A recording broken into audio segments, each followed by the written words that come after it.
that's the weird thing about this game, and I feel like it's gone this way a little bit more the last few years, is where not even some of the top second stringers are playing in the game to a degree. It's really the bottom of the list type of guys, and that's where I hope they can change it. But yeah, there's still going to be enough out here, especially from the Jaguars, who are very young and got a lot of new pieces, that I think we can check them out a little bit and go, okay, like, he looks the part, he moves the part, let's see what he can do when it gets real. And I just think from the perspective of a Jaguars fan or just a fan of functional, basic, quality NFL football, yeah, it will be refreshing to see Doug Peterson on the sideline and not a guy who, even in the preseason, looked disheveled, out of sorts, right, and disheveled, yeah, and why am I here, right, and what am I doing? And this is the great, I think, tangible, official way to just move on from the Urban Meyer disaster, and you get to do it in the first game of the season, and they come out, and it's a real team with a real coach. Sorry, Murrah. Who's won a Super Bowl. But it was a disaster. Disaster. There's no question about it. It was a disaster that we all should have seen coming, and now they have a Super Bowl winning coach, and they can try to move forward. It's really not that long ago that they were not far away from a Super Bowl. It is amazing to think of how far they fell. Right. It's amazing they got to where they were, yeah, considering Blake Bortles was the quarterback. Right. But it's even more amazing that they bottomed out, yeah, and just have been a morass and a mess, and now they can turn it around. Now, it's not going to be easy in the AFC, but they can still begin the process. Back. That's right. It's we hear Coach Dungy talk about it all the time, with, like, the culture building and starting there, and I think that's where they got to start back, is just, kind of wipe away, to your point, some of the dysfunction and all the crazy stuff that went on there last year, to kind of reprogram what was a young team to begin with, and maybe even younger now, to where, hey, Trevor Lawrence, that what you were doing last year, that was not reality in the NFL. That's not how organizations are run or coached. So he's getting a feel for new life in the league, and I think they got a lot of guys like that. I'm excited to see what the Jaguars do. I mean, they killed it in free agency. I know some people didn't agree with some of their moves, but I thought it was pretty damn good. And then, you add the draft on top of that, and some young guys like you talked about with Travis Etienne from last year, and there's a lot of things we don't know about them, but there is some potential there for them to be a pain in the butt, especially with better coaching now. They tried, I think, to spend their way out of dysfunction, that it was just a way to really get distance from last year. The team wasn't good. They needed some better players. They went out and they spent. Big time. We were talking about the Christian Kirk contract last night. 4 years, 72 doesn't look so crazy anymore. Not at all. It looked crazy at the time. Right. And then the market explodes for the veteran receivers on the other teams that got traded or got new contracts after Christian Kirk gets 4 years, $72 million. It's really not as nuts as it seemed. And you could argue that was the moment that the floodgates opened for all these other guys, because they're thinking, if Christian Kirk is getting this, I want 4 years 75 or 4 years 80 or 4 years 100, whatever the case may be. I know. You're right. I mean, was he the first one out of the gate? Was he the first guy? He was, right? It was. I think a lot of people were shocked.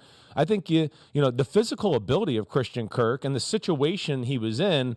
The physical ability deserves that kind of money. He's a really good player. He can do it all. I mean, he's got a little bit of the, Mike, that rare, that running back body that we talk about so much, that plays receiver. He can go right down the middle of the field and run by everybody for an 80-yard bomb that Trevor Lawrence throws him. But he's also got that quickness and that ability to run routes, Mike, to where he can do some of that Julian Edelman, Wes Welker type stuff underneath. So I think that's where the love for him is there. And, I like that. I liked a lot of what they did in free agency. I mean, when you couple that with, Zay Jones, who's a really reliable wide receiver, Evan Ingram, who is famous in New York for some drops, but if you really look at it, he's done some good things, and he's another guy that's got incredible talent.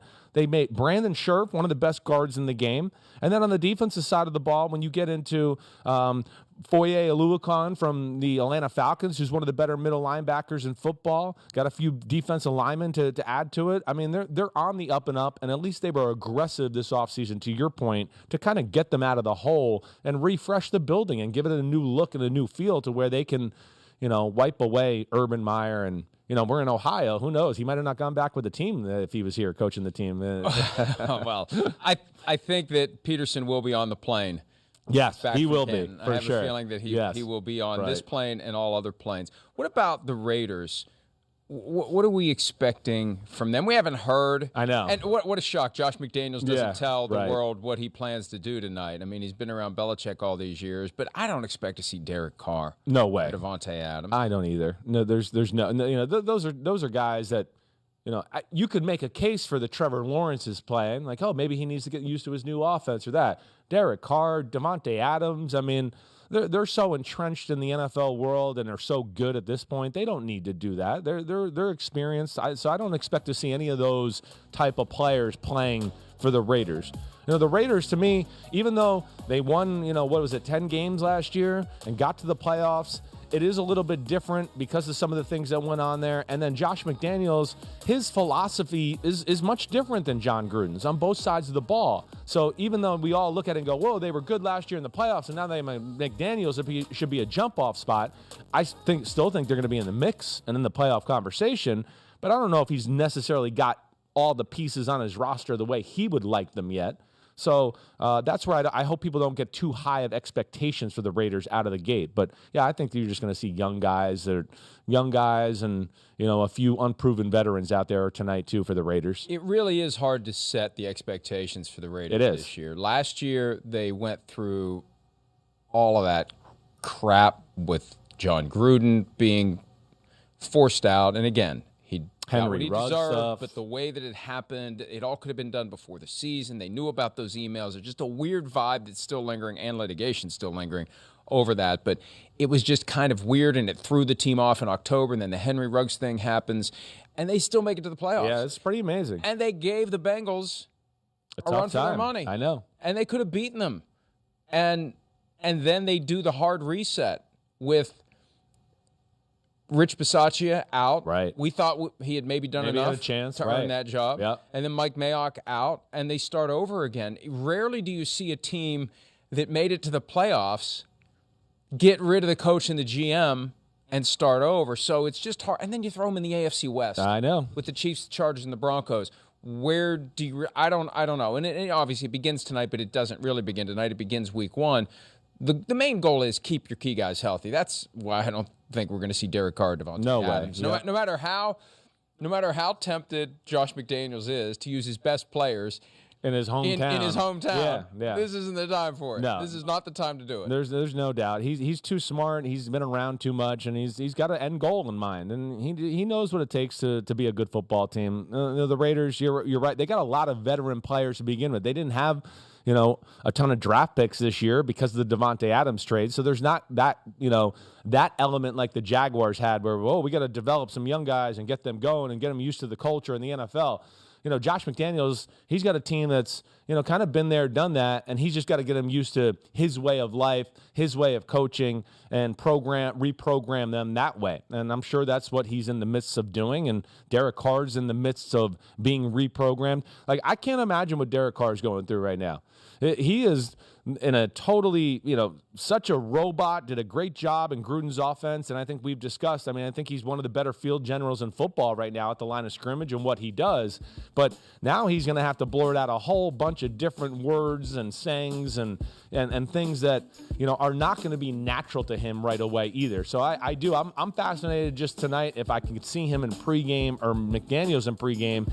I would love to just ask Derek Carr, what's it been like learning this offense? You know, because it's just totally different. They use numbers for formations, and there's just it really can screw you up at first. And I'm sure he's kind of reprogramming some fuses and putting them together here and getting used to this. So you're saying there may have been moments like one that happened about 20 years ago with you and John Gruden? Yes. Where he's trying to spit out the play? I would, yes, no doubt. I mean, their plays can be every bit as wordy, McDaniels, as John Gruden's were, to where, hey, Tom Brady's as smart as they come. You see, he used to wear that damn wristband too, because Josh used to say, the damn play's too long. We're gonna waste 10 seconds on the play clock, me talking to you, and you know, so let me just say a number, and then you can look at it, and then you can rattle it off. And there's so many different things that they have in the offense. You can't just go, hey, you know, Tom, it's play 11, and he's just gonna know it right away. I mean, he knows it, but Every week it's tweaked, it's changed, and that's why New England's great, because there's always little nuances according to who they're playing. And,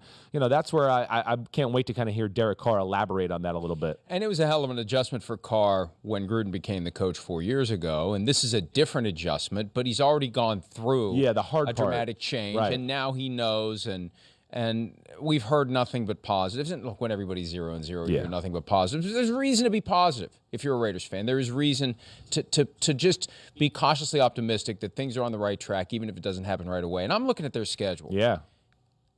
We're going to find out pretty quickly whether this team is ready to compete. At the Chargers, week 1. They have the Cardinals week 2. At the Titans, week 3. Broncos, and then at the Chiefs, and then they get a week 6 bye. So that's pretty tough. That 2-3, 3-2, anything better than 2-3 is a win for a team that's still trying to kind of get its footing with a new regime. Yeah, I would agree with that. You're right. I mean, it's just like we talked about McDaniels, and he's got a vision on his offense that's a little different than John Gruden's. Same thing for the defensive side of the ball. They were a 4-3 Seattle scheme team for the last few years. Now they're going into Patrick Graham, New Englandish type of way, a lot more 3-4 principles. So that's what I mean when, I don't know if the players necessarily match their schemes all the way across the board yet. But the one thing we can say about the Raiders and what John Gruden instilled in them, and I think you'll agree with me, is they were tough. They were tough. They showed some grit last year and how they handled the situation. They showed some grit through the John Gruden era.